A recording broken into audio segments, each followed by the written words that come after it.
Karen Pierce, the permanent rep of the United Kingdom to the United Nations. Welcome to Al-Arab. Thank you very much. Thank you so much. I would like to ask you about the latest redeployment from the three ports, Hodeidah, Salif, and Ras Isa. Who are the forces that took over from the Houthis after the security forces or the Coast Guard, who took over from the Houthis after their withdrawal? Because the reports that's coming from the Middle East, statements by the coalition, also a letter by the government of Yemen to the Security Council on the 13th of this month, claim that these are nothing but Houthis dressed in security forces. They handed Al-Hodeidah and Salif and Ras Isa to themselves under the cover of the United Nations. What do you say to them? Well, I think the first thing to make clear is that this initial redeployment is very welcome. It's an actual practical step to make good on the commitments made at Stockholm. And so it's an important step forward by the Houthis. And it's also welcome that the government of Yemen have reaffirmed their commitment to carry out their redeployments. So I don't think we should underestimate what's been achieved here. And the British Foreign Secretary referred to this as patience and painstaking diplomacy that have brought this about. And he, of course, visited Aden in March earlier. It was always part of Stockholm, to come to your question, always part of Stockholm that the handover would be to, quote, local security forces, unquote. And that means that, if you like, all parties on the ground in different areas, the local security forces will be different, and they will reflect who is on the ground in which particular area. This is why the UN is getting in more monitors so it can verify and oversee the actual handover.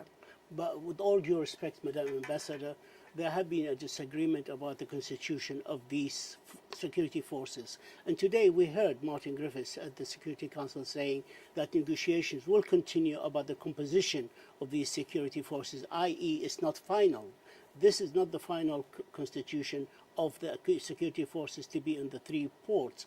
Also, the Yemeni government say in their letter that the parties, there's an agreement on the 18th of March between the three parties in the RCC, the Redeployment Coordination Committee, that the three parties, any withdrawal must be verified by the three parties, mines maps must be submitted, all military appearances removed, and verifying the composition of the Coast Guard composition. All these are elements agreed on the 18th of March between the three parties. They are contesting that this has not been adhered to, and hence to them it's nothing but handing the ports from the Houthis to the Houthis under a cover, a legitimate cover of the United Nations.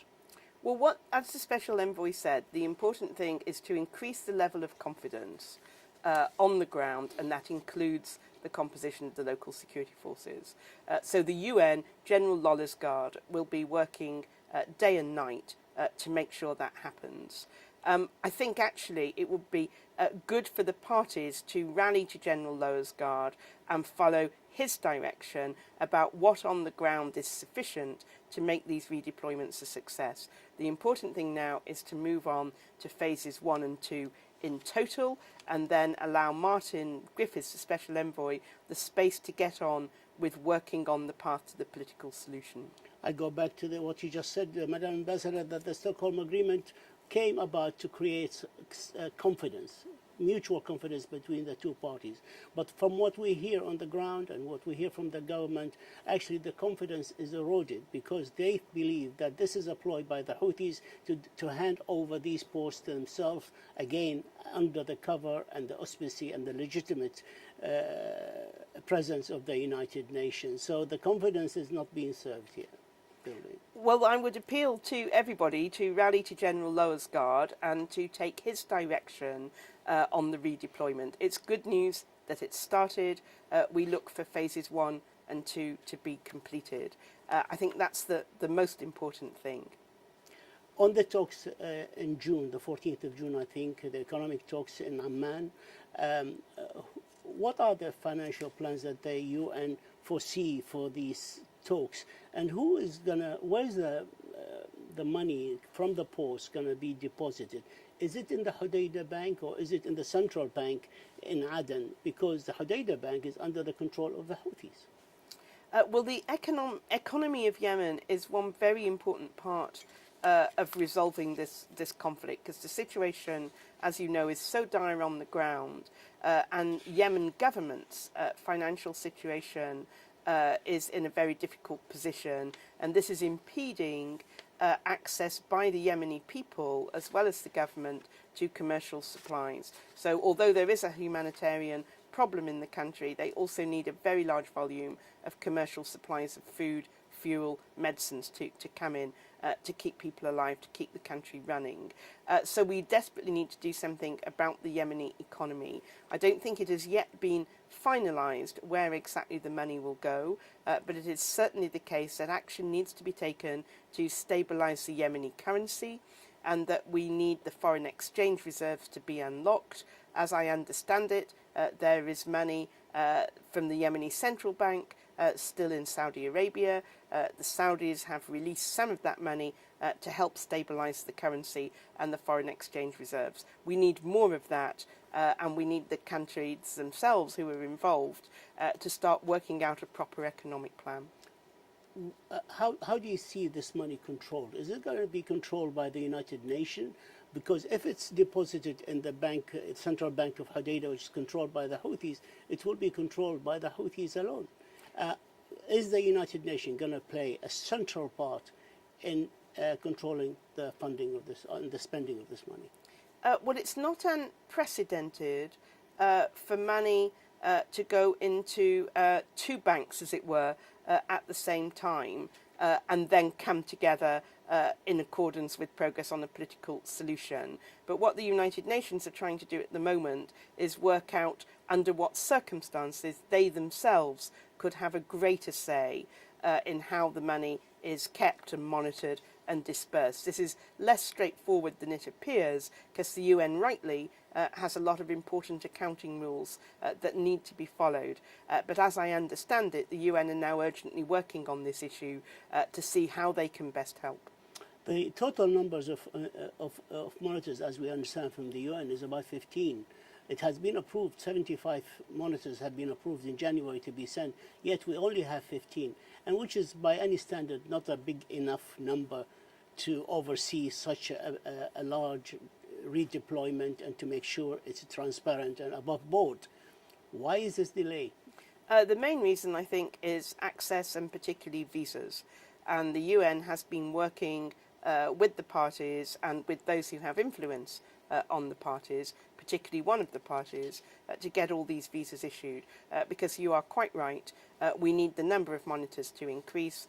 A number of countries have been very generous in giving monitors, but we now need them to actually get in and get deployed on the ground under General Lawler's guard. So the key issue is visas. And you heard a lot of countries today in the Security Council calling for that. Time is catching up. I'd like to move to a very hot subject now in the Gulf, the attack on the 4 ships in the Gulf. The investigators, American investigators who started initially with the Emiratis, through an official, anonymous official speaking to AP and to also to Wall Street Journal, saying they think it's Iran behind it, or groups associated with Israel, proxy groups associated with Iran. Now, there is investigation now, United States, France, Norway, in addition to Saudi Arabia and the Emirates running this investigation. We haven't heard from the Secretary General on the topic directly. What is the position of the United Kingdom? Well, these attacks are very worrying. They're obviously not helpful. They obviously contribute to a lack of stability in the region. In that connection, I might take the opportunity to say something about the drone strike on Aramco's oil facilities. We've condemned this in the Council, as the British Foreign Secretary Jeremy Hunt said. Now is not the time to be doing anything that would undermine trust, that would retard getting to progress on the Yemeni conflict and the political solution. So that's a very important part of this whole equation. But we watch the situation very carefully.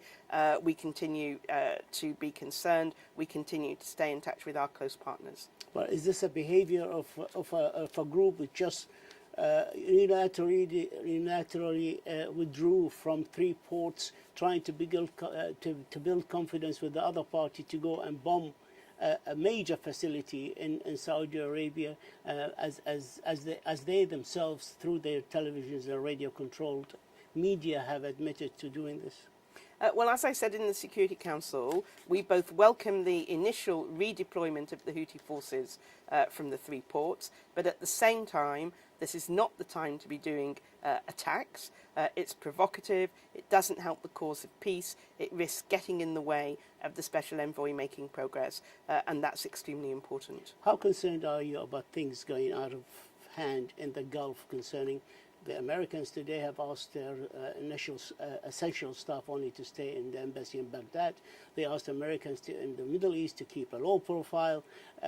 Holland has closed its mission in Iraq embassy.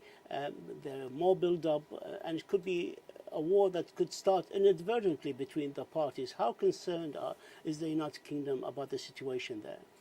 We watch the situation with concern and very, very closely. We keep in close touch with our allies, like the Americans, but also the Europeans and our friends in the region.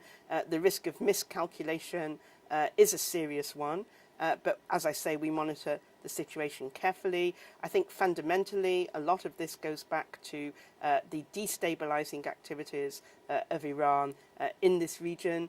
We've repeatedly called on Iran to halt those activities. We recognise that Iran does have legitimate defence needs, but the way she is going about prosecuting those needs is causing a lot of instability in the region, and obviously we discuss that in great detail with our close partners. Has Iran ever given the Security Council a satisfying explanation for their rockets, the Iranian designed rockets, as the panel of experts has said, ending in the hands of the Houthi and targeting civilian targets and economic targets in Saudi Arabia?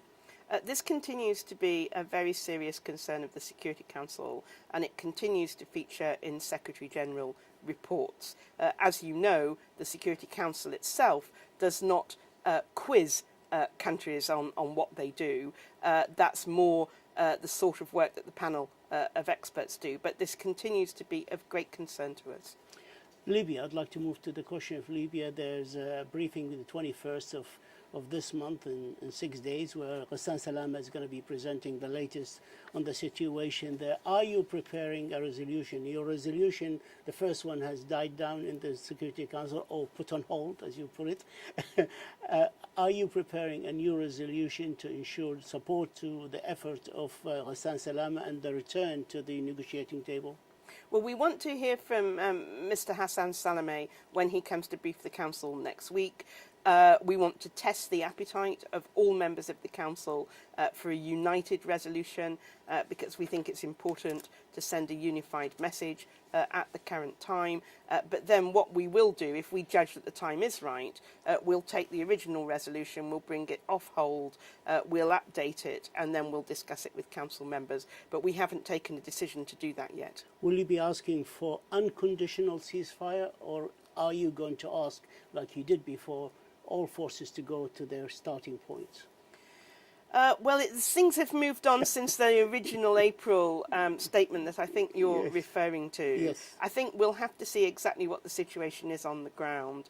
But certainly the last time the Council discussed Libya last week, there wasn't a move to set preconditions, but we'll have to see how things have developed on the ground. Is there any move in the Council to support the civilians caught in the fighting in Tripoli, about 66,000 of them, in any way to provide protection to these civilians?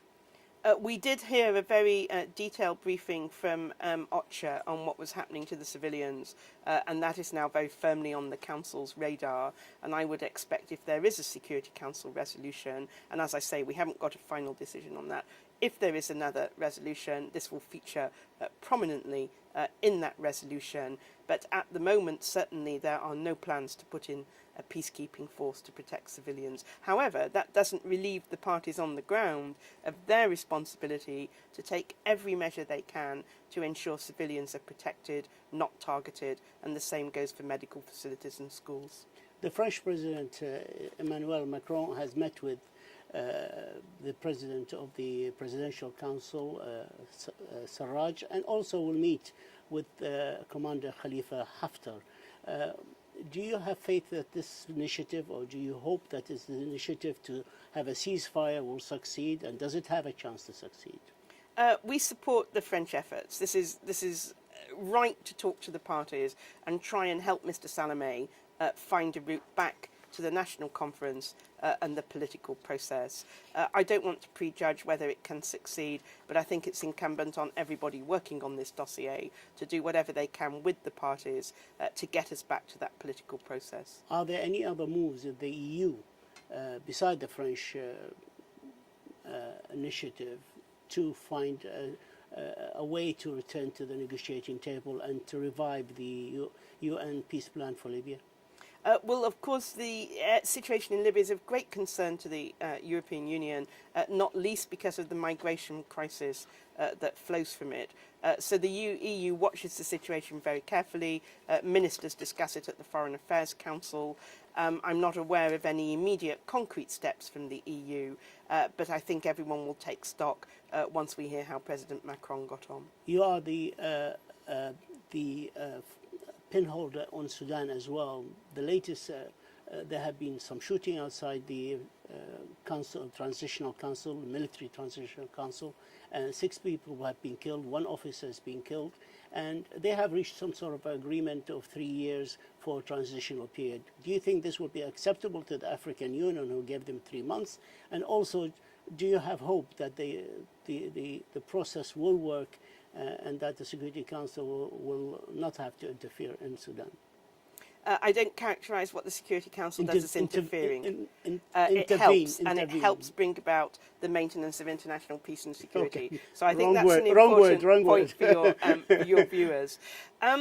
Sudan has a real chance for transformation, and I think everyone on the Council wants to see that happen in a way that is truly representative and democratic and doesn't lead to violence. That's what everyone's working on at the moment. Okay, in Idlib in Syria, and the offensive that is being carried out by the Syrian army and also by the Russian and the bombing campaign that's taking place. The Russian President Vladimir Putin has said last week that he did not rule out a full-scale assault on militants in Idlib. How do you see it from a Security Council perspective and also European? Well, the Security Council discussed this the other day. We all want the Memorandum of Understanding about Idlib that the Turks very bravely brokered. We want that to hold. And we don't want to see the Syrian regime sending more forces into Idlib to attack civilians. The Council members, ourselves, the French, the US, also warned the Russians to warn the Syrians off trying to use chemical weapons again in Idlib, as we've seen elsewhere. So we're very concerned about the situation in Idlib. Why isn't the Council coming out? I understand the Secretary General, he doesn't usually criticize P5 members. Why isn't the Council is not coming out and pointing the finger to superpowers that abuse the use of their power and bomb civilians in Idlib, killing children, attacking hospitals, number of hospitals, schools? Why do you, in this sort of club, shy away from criticizing the big cats, so to speak? Well, we don't shy away from it. You should have heard the Security Council discussion. It was held behind closed doors, oh, okay. But it was very stern and very fierce. And a lot of members want to see an investigation of those bombings and to know what happened, to know whether or not the coordinates for the facilities were given to OCHA and put through the deconfliction mechanism. That's a really important question, and we're going to keep pursuing that. Time is catching up. Is there anything you would like to add to Yemen, Syria, Sudan, any of these files I just opened with you, which I omitted to mention? No, thank you. I'm going to go back to the Council now to continue the discussions on Yemen. Well, we thank you, Karen Pierce, United Kingdom Permanent Rep to the United Nations. We also always appreciate your perspective on the matters. Thank you so much. Very Good welcome. luck. Thank you very much.